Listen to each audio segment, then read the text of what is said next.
ಮಣಿಪಾಲ ಮಾಹೆ ವಿಶ್ವವಿದ್ಯಾನಿಲಯದ 2ನೇ ದಿನದ ಘಟಿಕೋತ್ಸವ ಅದ್ದೂರಿಯಾಗಿ ನಡೆಯಿತು. ಈ ಕುರಿತಾದ ಒಂದು ವರದಿ ಇಲ್ಲಿದೆ.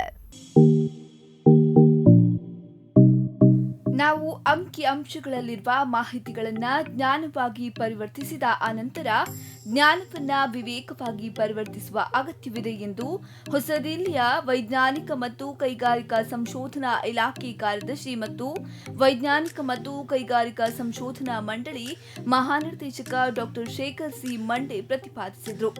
ಮಣಿಪಾಲದ ಕೆಎಂಸಿ ಗ್ರೀನ್ಸ್ನಲ್ಲಿ ಶನಿವಾರ ಮಾಹೆ ವಿಶ್ವವಿದ್ಯಾಲಯ 2ನೇ ದಿನದ ಘಟಿಕೋತ್ಸವದಲ್ಲಿ ಮುಖ್ಯ ಅತಿಥಿಯಾಗಿ ಅವರು ಮಾತನಾಡಿದರು.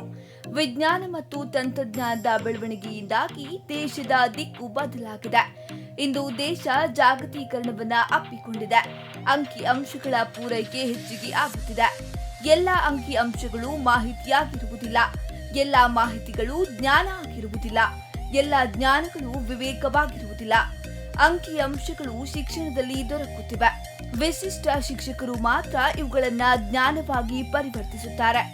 ಕೆಲವರು ಇದನ್ನ ವಿವೇಕವಾಗಿ ಪರಿವರ್ತಿಸುತ್ತಾರೆ ಎಂದಿದ್ದಾರೆ. ವಿವೇಕವನ್ನ ಮಾನವೀಯತೆ ಸ್ಪರ್ಶದಿಂದ ಉಪಯೋಗಿಸುವುದು ವ್ಯಕ್ತಿಗಳ ಕೈಯಲ್ಲಿರುತ್ತದೆ. ಆಧುನಿಕ ಶಿಕ್ಷಣದ ವಿದ್ಯಾರ್ಥಿಗಳ ಮೆದುಳಿಗೆ ಜೀರ್ಣವಾಗದ ಮಾಹಿತಿಗಳನ್ನು ತುಂಬಿಸಿದ ಮೂಟೆಯಾಗಿರುತ್ತದೆ ಎಂದು ವಿವೇಕಾನಂದರು ಹೇಳುತ್ತಿದ್ದರು. ಇದನ್ನ ಪರಾಮರ್ಶಿಸುವ ಜಾಣ್ಮೆ ನಮ್ಮದಾಗಬೇಕು ಎಂದು ಮಂಡೆಯವರು ಹೇಳಿದ್ದಾರೆ.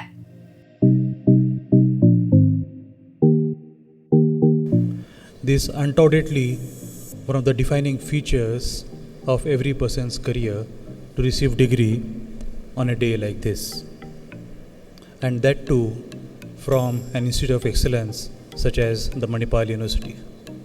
I therefore feel very privileged, and I thank all of you to give me this chance to share this day with the proud students.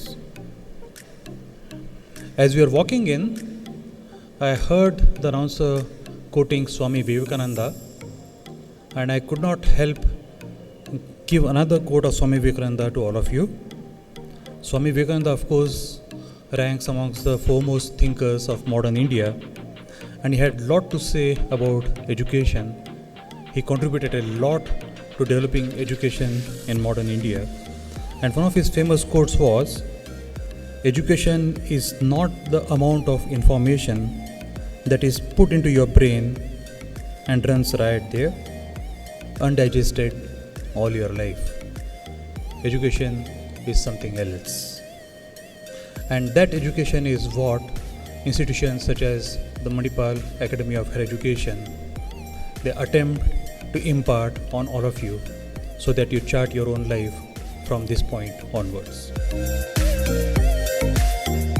ಗಾಂಧೀಜಿಯವರು 7 ರೀತಿಯ ಅಪರಾಧಗಳು ಜೀವನವನ್ನ ಹಾಳುಗೆಡುತ್ತವೆ ಎಂದು ಹೇಳುತ್ತಿದ್ದರು. ಶ್ರಮ ಪಡೆದ ಶ್ರೀಮಂತಿಕೆ, ಪ್ರಜ್ಞೆ ಇಲ್ಲದ ಸುಖ, ನಡತೆ ಇಲ್ಲದ ಜ್ಞಾನ, ನೈತಿಕತೆ ಇಲ್ಲದ ವ್ಯಾಪಾರ, ಮಾನವೀಯತೆ ಇಲ್ಲದ ವಿಜ್ಞಾನ, ತ್ಯಾಗವಿಲ್ಲದ ಧರ್ಮ, ನೀತಿ ಇಲ್ಲದ ರಾಜಕೀಯ, ಇವುಗಳೇ ಆ 7 ಅಪರಾಧಗಳು ಎಂದು ಡಾಕ್ಟರ್ ಶೇಖರ್ ಸಿ ಮಂಡೆ ಹೇಳಿದ್ದಾರೆ. ಎಂಇಎಂಜಿ ಅಧ್ಯಕ್ಷ ಡಾಕ್ಟರ್ ರಂಜನ್ ಪೈ ಅತಿಥಿಗಳಿಗೆ ಸ್ಮರಣಿಕೆ ನೀಡಿದರು. ಮಾಹೆ ಟ್ರಸ್ಟ್ನ ಟ್ರಸ್ಟಿ ವಸಂತಿ ಆರ್ ಪೈ, ಸಹ ಕುಲಾಧಿಪತಿ ಡಾಕ್ಟರ್ ಎಚ್.ಎಸ್. ಬಳ್ಳಾಲ್, ಕುಲಪತಿ ಡಾಕ್ಟರ್ ಎಚ್. ವಿನೋದ್ ಭಟ್ ಮೊದಲಾದವರು ಘಟಿಕೋತ್ಸವ ಸಮಾರಂಭದಲ್ಲಿ ಉಪಸ್ಥಿತರಿದ್ದರು.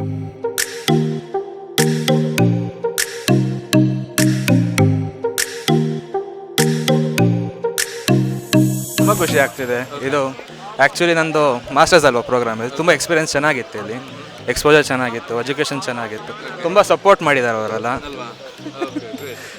ಪೇರೆಂಟ್ಸ್ ಬಗ್ಗೆ ಒಂದು 2 ಮಾತು ಹೇಳಬೇಕು, ಸ್ವಲ್ಪ ಜಾಸ್ತಿ ಮಾತಾಡಬೇಕು. ಏನು ಹೇಳೋಣ, ವರ್ಡ್ಸ್ ಕಡಿಮೆ ಆಗುತ್ತೆ ಹೇಳೋಕ್ಕೆ. ತುಂಬ ಸಪೋರ್ಟ್ ಚೆನ್ನಾಗಿ ಕೊಡ್ತಾರೆ. ಎಲ್ಲೇ ಪ್ರಾಬ್ಲಮ್ರು ಚೆನ್ನಾಗಿ ಹೇಳ್ಕೊಡ್ತಾರೆ. ಯಾವುದೇ ರೀತಿ ತೊಂದರೆ ಬರ್ದಂಗೆ ನೋಡ್ಕೊತಾರೆ. ತುಂಬ ಸಂತೋಷ ಆಗುತ್ತೆ. ಹಾಂ, Manipal is a great place to learn. ಎಲ್ಲ ರೀತಿ ಎಕ್ಸ್ಪೋಜರ್ ಸಿಗುತ್ತೆ ಇಲ್ಲಿ. ಬೇರೆ ಕಡೆ ನಾವು ಓದಿದ್ವಲ್ಲ, B.Tech ಮಾಡಿದ್ವಲ್ಲ, ಅಲ್ಲಿ ಜಾಸ್ತಿ ಟೆಕ್ಸ್ಟ್ ಬುಕ್ ನಾಲೆಜ್ ಕೊಡ್ತಾರೆ. ಇಲ್ಲಿ ಟೆಕ್ಸ್ಟ್ ಬುಕ್ ಜೊತೆ ನಮಗೆ ಎಕ್ಸ್ಪೆರಿಮೆಂಟಲ್ ಹೇಳ್ಕೊಡ್ತಾರೆ. ಎಕ್ಸ್ಪೋಜರ್ ಚೆನ್ನಾಗಿದೆ. ಕಂಪನೀಸಲ್ಲಿ ಚೆನ್ನಾಗಿ ರೆಕಗ್ನಿಷನ್ ಸಿಗುತ್ತೆ. ಯೂನಿವರ್ಸಿಟಿ ಆಫ್ ಎಮಿನೆನ್ಸ್ ಅನ್ನೋ ಅವಾರ್ಡ್ ಸಿಕ್ಕಿದೆ. ತುಂಬ ಹೆಮ್ಮೆ ಆಗುತ್ತೆ ಹೇಳ್ಕೊಳಕ್ಕೆ MIT ಸ್ಟೂಡೆಂಟ್ ಅಂತ. ಬ್ಯೂರೋ ರಿಪೋರ್ಟ್, ಸ್ಪಂದನ ನ್ಯೂಸ್, ಉಡುಪಿ.